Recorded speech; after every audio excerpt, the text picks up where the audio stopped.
இப்போ எங்களோட ஆசிரியர்களை பற்றி பேசும்போது சில பேர் அவருடைய பலம் தெரியாமல் பேசி விடுகிறார்கள். அது வேதனையாக இருக்கின்றது.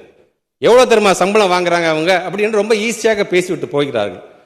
அதை முழுமையாக ஒரு சமூகத்தினுடைய பலம் என்பது எங்களுடைய அரசு ஊழியர்கள் என்பதை உணர்ந்தவர் எங்களுடைய முத்தமிழர் கலைஞர் அவர்கள்.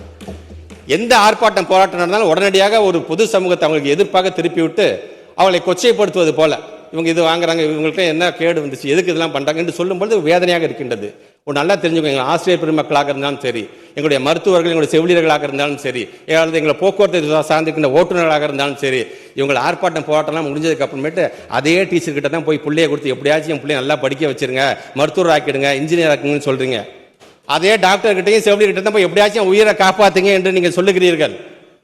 எந்த வண்டி ஓடிச்சுன்னு எங்களுக்கு தெரியாது. ஆனா எங்கள் அரசு போக்குவரத்து ஓட்டுநரை நேரங்காலம் பார்க்காம அந்த வண்டியை ஓட்டி பயன்படுத்தாங்க என்று சொல்லும் பொழுது அந்த பலத்தை உணர்ந்தவர் எங்கள் முத்தமிழர் கலைஞர் அவர்கள். அரசு ஊழியர்கள் என்று சொன்னால் முதலாக ஏன் முத்தமிழர் கலைஞர் காலத்தில் குடும்ப பாதுகாப்பு திட்டம் கொண்டு வந்தது அவர் தாங்க. அரசு ஊழியர் நீ இறந்து போயிட்டியா, உனக்கு கருணை அடிப்படையில் நான் உனக்கு வேலை தரேன் சொன்னவரே கலைஞர் தாங்க. அரசு ஊழியர்களாக இருந்தாலும் ஆசிரியராக இருந்தாலும் ஒவ்வொரு வாரிசுகளுக்கும் ஒரு ஹெல்த் கார்டு கொடுக்கணும்னு சொன்னதே கலைஞர் தாங்க. எஸ்மா டெஸ்மான் 2003-2006 கொண்டு வந்து 1,74,000 பேர் ஒரே கையெழுத்து வெளியில் அமைச்சிக்கல. அவங்களை மீண்டும் 2006 2011 என்று வந்த பொழுது நம்முடைய முத்தமிழர் கலைஞர் அவர்கள் தான் மீண்டும் அப்போது இழந்த அந்த சலுகைகளை மீட்டு தந்தது மட்டுமல்லாமல் மீண்டும் அவங்களை வேலைக்கு எடுத்துக்கிட்டதுங்க. ஆக இப்படி ஒவ்வொன்றையும் இன்னைக்கு செய்தவர் நம்முடைய முத்தமிழர் கலைஞர் என்பதற்காக சொல்றேன்.